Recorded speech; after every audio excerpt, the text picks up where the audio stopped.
চলতি মাসে যুক্তরাজ্যের পার্লামেন্টে রুয়ান্ডা বিল পাশ হয়, যার ফলে অবৈধ আশ্রয় প্রার্থীরা আর যুক্তরাজ্যে বসবাস করতে পারবে না। আগামী মাস থেকেই অবৈধদের ধরপাকড় শুরু করে ফেরত পাঠাবে দেশটি। এমন খবরে গেল কয়েকদিন আয়ারল্যান্ডের সীমান্তে উত্তর আয়ারল্যান্ড থেকে অনেকেই ঢুকে পড়েছেন। এমনিতে শুধু 1 লাখেরও বেশি ইউক্রেনীয়দের আশ্রয় দিয়েছে আয়ারল্যান্ড। পাশাপাশি অন্যান্য দেশেরও হাজার হাজার আশ্রয় প্রার্থী রয়েছে এখানে। এই অবস্থায় যুক্তরাজ্য থেকে মানুষের যে ঢলনামা শুরু করেছে তা বন্ধ করতে এবার বেশ কঠোর হয়েই মাঠে নামছে আইরিশ সরকার।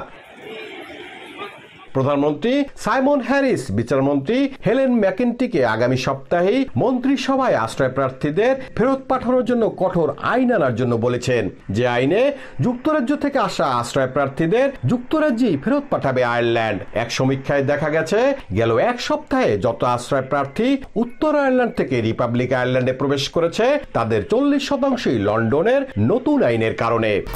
1, 2, 3 ঢাকায় জমি জিতে নিন 100% ক্যাশব্যাক সহ 20 কোটি টাকার পুরস্কার। জরুরি আইন করার ঘোষণায় সরকারের প্রশংসা করেছেন স্থানীয় সহ প্রবাসী বাংলাদেশিরা।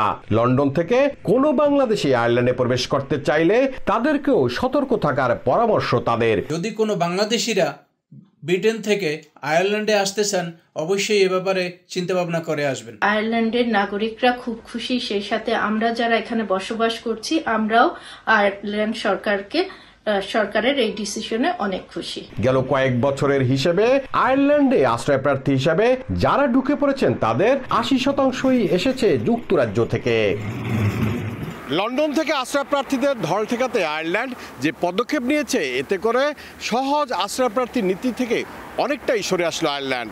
সাথে এখানে নাগরিকদের এখানে সরকারের প্রতি এই সহজ নীতির ফলে যে ক্ষোভ ছিল সেই ক্ষোভটা অনেকটাই কমে যাবে বলে ধারণা বিশ্লেষকদের। সৈয়দ জুয়েল, সময় সংবাদ, আয়ারল্যান্ড।